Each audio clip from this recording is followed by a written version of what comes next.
So this is my first video tutorial. We will see how I do. Some people have asked how I use pastels in my Bible journaling and if I use a fixative after I use them, and I don't. All I use is the pastel and I don't have any issues. I use colored pencils and I use pastels. So in this image here you can see both being used. I do a lot of blending afterwards with my pastels. Pretty much most of the sky in this image has been done with the pastels. This one here has a lot of colored pencil, but again it has a lot of pastels. I went over almost everything in this with pastels after I had colored it. This one actually has quite a bit of pastel. The background in this one was all done in pastel, and then I did go over the wreath itself with some pastel too. Again, the background in this one's all been done with pastel, and I've smoothed out colors in Joseph and Jesus with pastels over the colored pencil. This was actually my very first Bible journaling page, and the whole background again has been done with pastels, and a lot of the blending of coloring in the hills have been done with the pastels. Special request by my uncle. It was the hardest thing was actually finding the verse to go along with this. Once I found the verse, the image was much easier. The hill, or not the hill, but the wall behind him has all been done with pastels. The flooring's been done with pastels. A lot of pastel was put into the TV and the stump, and again blended over a lot of things too. And this one I utilized a lot of pastel into, again in the background, but into the whole image a lot of pastel was blended in to make everything smooth and vibrant. So this is my new Bible, the Interloved Bible that has the blank pages every other page, and I've been really excited about getting into this one. I've started a new page. It's my very first page in this Bible, and I will try to work the snapshots that I took of the image at the beginning into the video. I'm not sure if I'm going to be able to do it yet or not, so we'll try.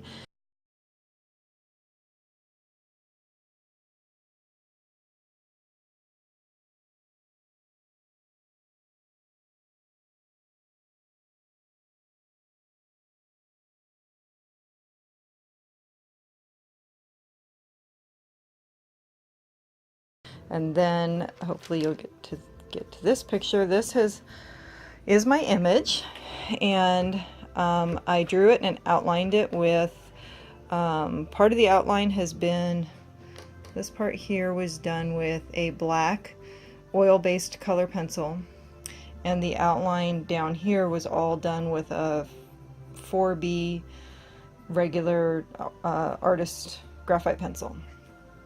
And then it was all colored in with colored pencil. It was actually a new colored pencil that I hadn't used before. I got them on sale and thought we'd see how they did. They came with a nice little pouch. They came with a nice little pencil sharpener and a whole bunch of colors. Super cheap, less than $9 at Costco. And they are a soft core blendable pencil, and they worked pretty well. My favorite pencils, I have a lot of pencils, but this little pouch is my go-to Bible journaling pouch. And my husband bought me these pencils a number of years ago, the woodless pencils, and they are my favorite. When my son uses my stuff, he said these are his favorite too. I really like working with these ones.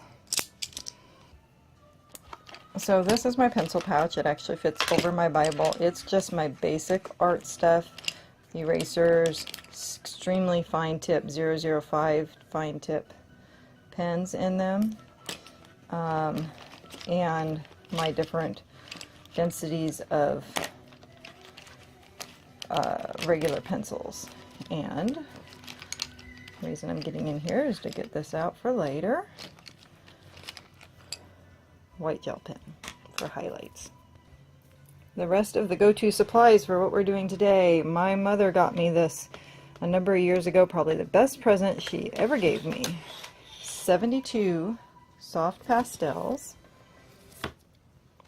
And you can see my beautiful go-to stuff in here of supplies. So like I said, I've had these for years. I use them all the time, and you can see they're still in great shape. Not a lot used. I will have these for many years to come because the technique that I use does not use a lot of pastel. This has probably been in here just almost as long. I use a paper towel. Okay, so the other supplies that go along with the pastels, paper towel and Q-tips.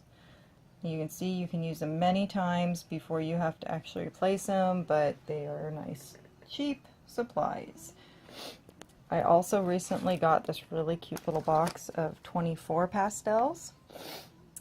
I have not gotten the chance to use them yet, but look, cute little thing. So it's got lots of colors in it, nice small case, and I'm excited to be able to take this with me when I go somewhere else and do Bible journaling. Okay, so I think I've got it set up here now. We'll see how this goes.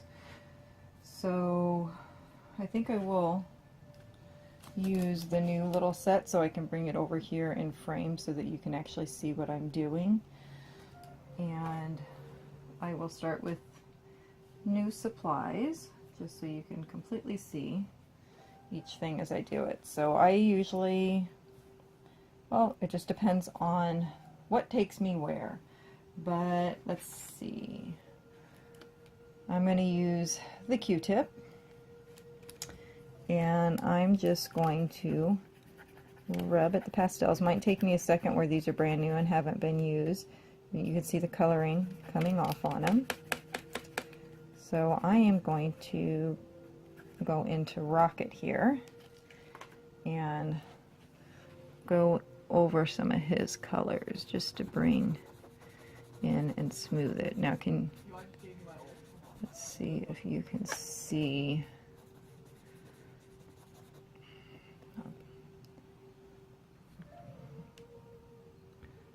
You see how that is smoothing that color in there? So it kind of takes down some of these harsh lines and smooths it all out. Now sometimes you want some of those lines in there, so you can always go back over these pastels, and I do it a lot, and add extra lines. So like I might go back over and add some little hair lines back into this, but this will take away any of the white that is showing through. So he looks like he actually has fur instead of being a drawing on a piece of paper. Okay, he'll still look like a drawing on a piece of paper, but maybe he'll look a little better.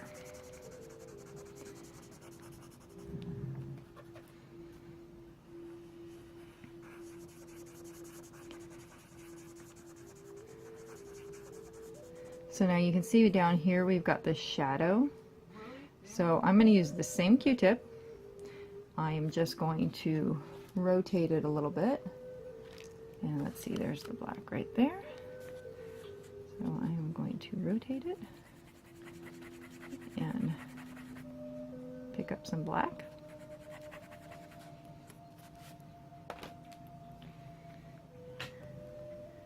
And then I'm just going to go right in here into that shadow.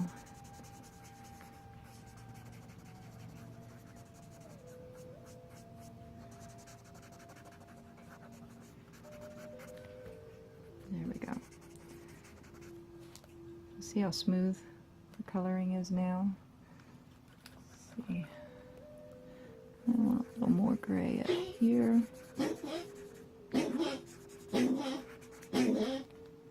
There.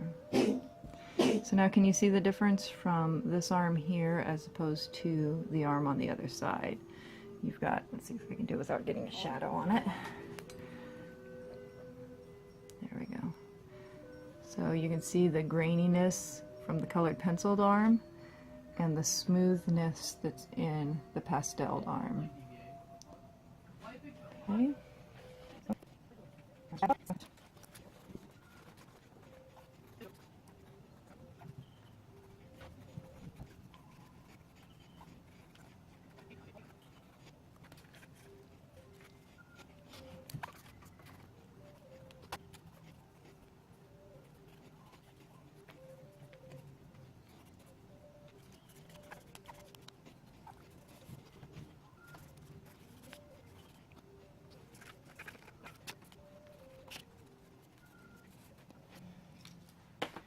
Okay, now something else that is really cool about pastels that you can do is you can see these different areas where I went outside of the line using a Q-tip that's got a thicker tip. That can happen sometimes. Now for me it's not going to really matter because I plan on doing a very dark background behind them, but if you're not doing a dark background, you can take your eraser and you can go over those spots and you can erase them. So I can go up here around his fingertips and take all that off around his ear and make it all nice and smooth around the edges so that you don't even see that I've gone over it. And technically, if you want to be even more careful, you would be using a little brush or a paper towel instead of your hand to brush off the eraser marks, because the oils from your hands can leave marks. And I have made that mistake and done that before and ended up with smudges because I've gotten the oils from my fingers into what I was doing. Okay, so now to do the background, that's when I use the paper towel because I'm using that larger area. So I'm going to take the paper towel, and this will kind of explain why this paper towel looks the way it does, these funny little marks all over it. It's because I take the paper towel, my finger, and I just kind of wrap it around my finger like this. And then again, I'm going to use that pastel and just rub over it. So I'm going to make the smudge right onto my paper towel. Now I think this is why I don't have problems with needing to use fixatives, because I'm working the pastels into the paper itself. Any residue I might have sitting on top of the paper, I blow off so that there's no loose pastel sitting on my paper at all. So now I'm just going to use my finger in little circular motions, and I'm going to rub right into that.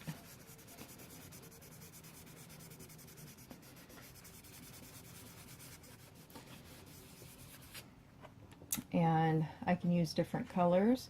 I can either, depending on how I'm wanting to blend it, I can either blend more colors right onto the same spot I'm using, or if I'm wanting to do a totally different color, I just move my finger over and start in a new spot. So maybe I want to add a little bit of blue. I like to blend my colors in my background sometimes. So I can add that little bit of blue in there. And the nice thing is these little thought bubbles, if I don't want to get into that space, but I go over it, because I have a big finger, then I can go back and erase what's there that I don't want there when I'm done.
Okay, now you can see they were in this scene. If you haven't seen the movie yet, they're in a cave in the middle of a planet. So that's why I wanted the dark kind of multicolored background to this. If you look, you can see, like I was telling you, some of my fingerprints that are in here. Those oils will really transfer, but if that happens, you can camouflage them. You get your color and do a little bit darker than what you had been doing and kind of blend in and make it look like you did this on purpose. You can also pull some of that color out with the eraser, blend in some more, and work it till you have it like you want it. And you can kind of blend that away. So anyway, so there is the pastel part. Now that I've gotten that part done, and you can see I went back in with the eraser to kind of create a little bit of a highlight, and I erased in this area because I had wanted to leave that, and you did see that I used the paper to go underneath just to try and keep it from getting onto the other pages. So now I'm going to go back with the fun gel pen and put some highlights in.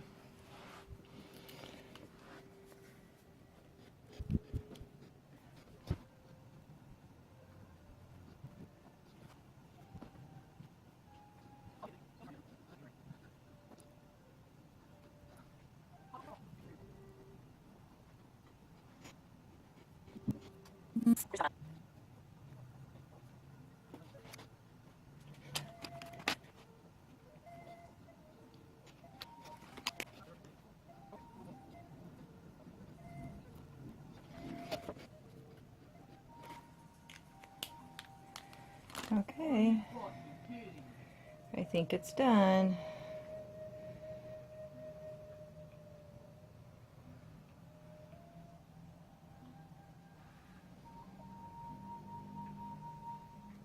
So I hope this has helped. If you have any questions, feel free to comment, message me, comment below. I will also have the links to my Instagram and Facebook, Tumblr, Flickr, Pinterest, and you can message me through any of them with any questions. And I hope you like this.